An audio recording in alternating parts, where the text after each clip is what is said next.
Guys, if I have to do another introduction, I'm going to write a very terrible program. And don't worry, I have 2 more introductions after this. So welcome back. I'm the Syntax Sorcerer. I'm going to teach you every programming language that I know and that I don't know, and then we'll learn those together. So let's have fun. Today, lesson 21. That's actually kind of crazy to me. I didn't realize we're now 21 lessons deep. I have 2 more planned after this. Then I have to sit out next week and write like the rest of my plans. This week's going to be packed. I'm going to be releasing a video almost every day. But today is declaring and initializing arrays. So, that'll be so much fun, guys. All right. So, let's... You know what? We're gonna do a bunch in this one. I've just got some pseudocode written out, and I'm looking at it, and I'm like, I think I would like to add a couple more things to that. So, let's have some fun. We're going to start with declare an array of integers, right? So we're going to say int square brackets numbers equals, and then we'll just kind of 1, 2, 3. Let's just go to 5. 3, 4, 5. We're just going to go to 5. And that's good right there. And yeah, numbers. And yes, we have literally just declared with these brackets an array of integers. Yes, I'm 100% dead serious.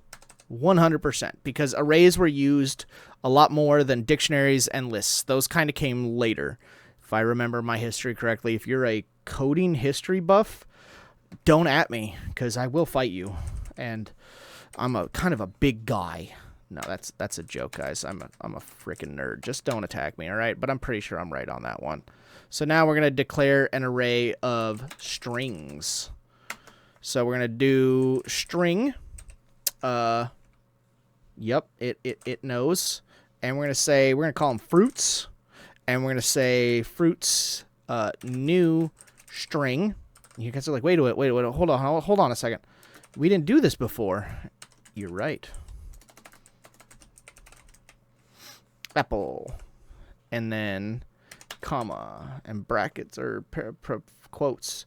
And we say banana. And then comma. Yips. Guys, remember, if you accidentally do something, just Control-Z.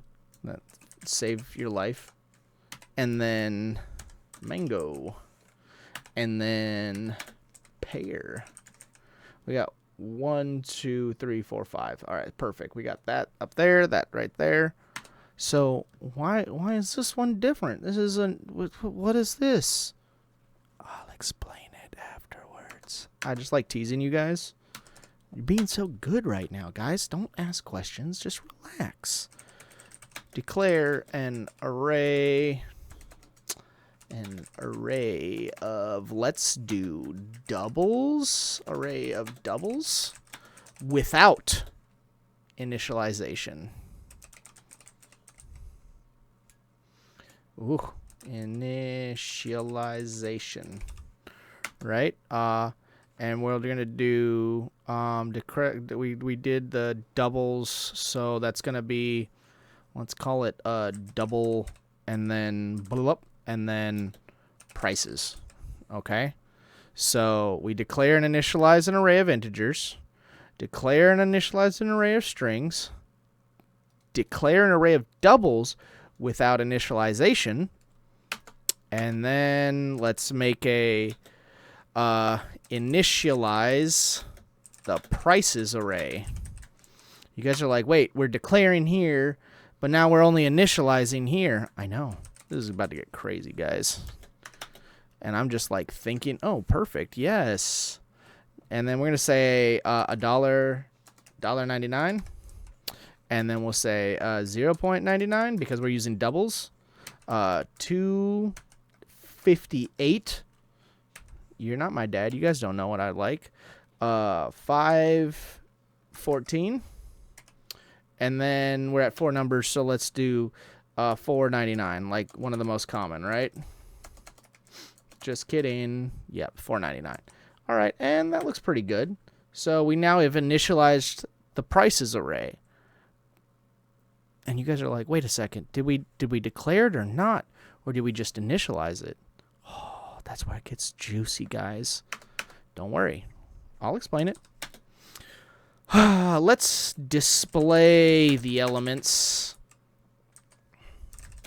of the, let's do the numbers array. Okay? So we're going to console. You guys should know this by now. Console write line. I'm going to give you guys a second. We're going to do, well, not yet. I'll give you guys a second. I want to kind of test you guys.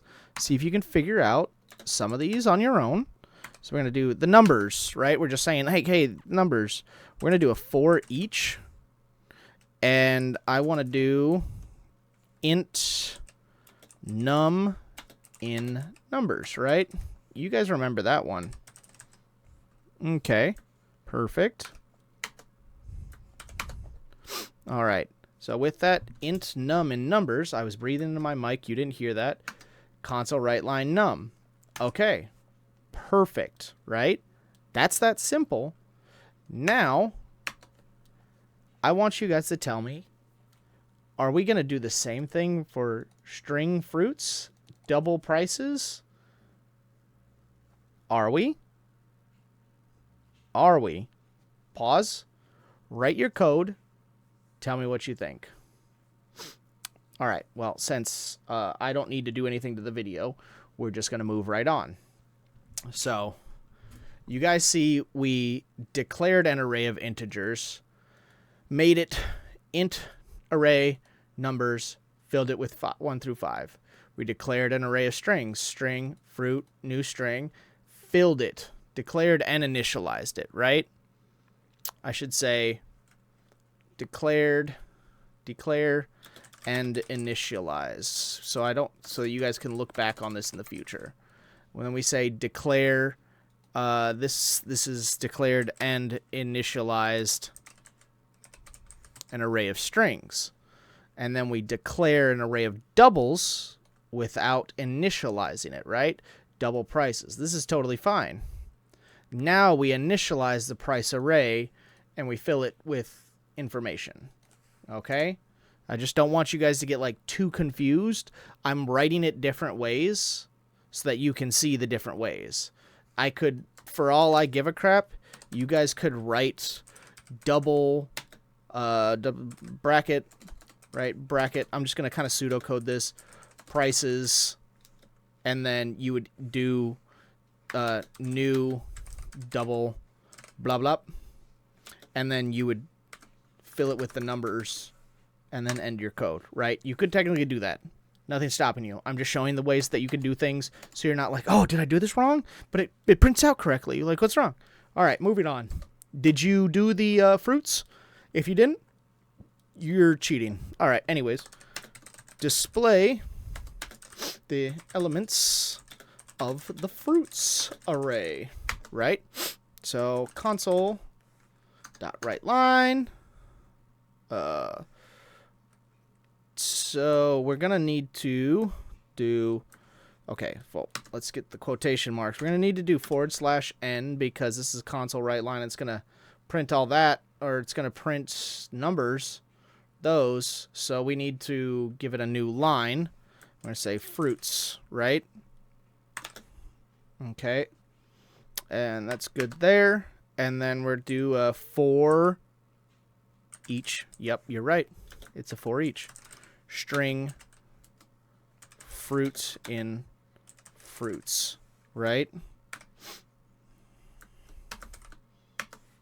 Oh, well, don't be ugly with me.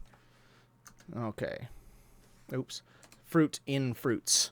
Fruit in fruits. Remember that. If you see that, when I put fruits, it's like, wait, you can't be declared like this. Like it doesn't work like that.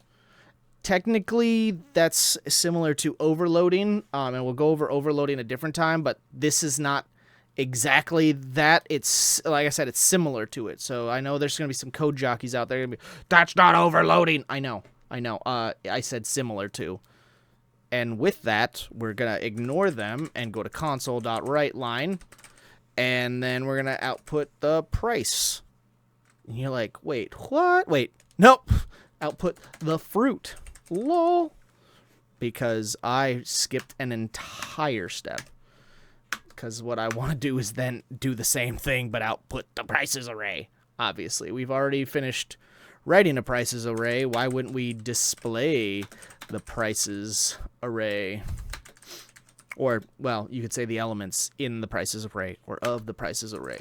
Console.writeLine. We need, yeah, and we're going to need to do /n again. And it'll say prices. And then bloop. And that looks clear and clean. Then we're going to for each it. And we're going to say double price in prices. Some of you are going to be like, that's too much of the same thing. That looks terrible. No, it doesn't. I'm doing this right. Console.writeLine. Man, I'm getting so good at not writing console.writeLine. Price. I think that's all I want to put in there. I think that's pretty good. Yeah. So we're going to control save. Remember, always control save. I like to clear up extra lines that don't belong anywhere. And then, what do? We always run it. We always got to check it.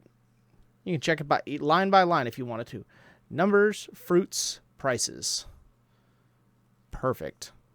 Look at that. Look at how nice that is. We could technically display numbers with like one apple price $1.99. That's a different way to do it. We can do that. I'm not doing it like that right now. We could just make a more advanced array that holds... we would have to create our own object, our own array, basically, that gives it an object that gives the array a definition of a... Well, we need a number, a fruit, and a double price, right? So an int, a string, and a double. Again, pseudocode would be something like a... we'd call it full fruit info, right? Full fruit info. Why can't I type that out? It'd be like new full info array, right? New full info, something like that. And basically, we would have a object that has, so like integers can only read ints. We would have an object we create ourselves. This would be abstract programming that would have all the information in there, and then we can just pull up its name, price, weight, number, whatever you want to call it, right? It would just, and then we would write some pseudocode to print that information out. That's just like, again, pseudocode. I'm just throwing things out there. Don't take those to heart when I do those. But yeah, so okay, let's talk about this first. So in this program, we declare and initialize an array of integers named numbers using curly braces. Then we declare and initialize an array of strings named fruits. String, this is what basically calls it an array, okay? And we use the new keyword and square brackets. Why do we use the new? I want you guys to see if you could tell me why we use the new. Moving on for that for now. Next, we declare an array of doubles named prices without initializing it. Later, we initialize the prices array using the new keyword and the square brackets. Right? Finally, we display the elements of each array using for loops and print them to the console. So we display each array using for each loops. I said for loops. For each loops and display them to the console. So going back to these, why do we use new here and new here, but not new here? Dun, dun, dun, dun. All right, I'm going to give you guys a second to figure it out. Okay, So why do we use new in the fruits and strings array, but not in the numbers array, right? That's a great question. So in the case of the numbers array, we initialize it using an array initializer syntax, and syntax being just the words we're using. We're initializing an integer array numbers, filling the array with numbers, which is giving us the initial values enclosed in our curly brackets, obviously, directly after the declaration. The syntax is basically just shorthand to declare and initialize the array with specified values. Again, we've talked about this, but since the compiler can infer the type of array and the size from the provided values, there's no need, I should say, to use the keyword new. So then why is it necessary here? Fruits, on the other hand, is an array that we initialize with the new keyword. While the new keyword is used to create a new instance of the array, the initializer syntax with the curly brackets does already provide us with the initial values for the array, being, apple, banana, orange, mango, pear. We already have the values. Using this syntax explicitly specifies the type of array and allows for more flexibility, such as specifying the size of the array or providing the initial values. So, in summary, it's kind of both syntaxes are valid ways to declare and initialize. They offer just slightly different ways of specifying initial values. So, to be true to you guys, it all depends on your preference, and sometimes it's a very specific requirement of the code. And some of you guys are going to be like, when do I use that then? Guys, that's way deep into coding, and we will get there eventually. But just understand that these both are technically correct. And we're using simple arrays that only hold just an integer and just a string and just a double. So these are totally fine. It is better to use new and string. And the reason why I wrote it out all crazy like this is because I did want you guys to see the different ways of doing all these things, right? That's kind of the whole point of me doing all the stuff, right? So just understand that these are both technically correct.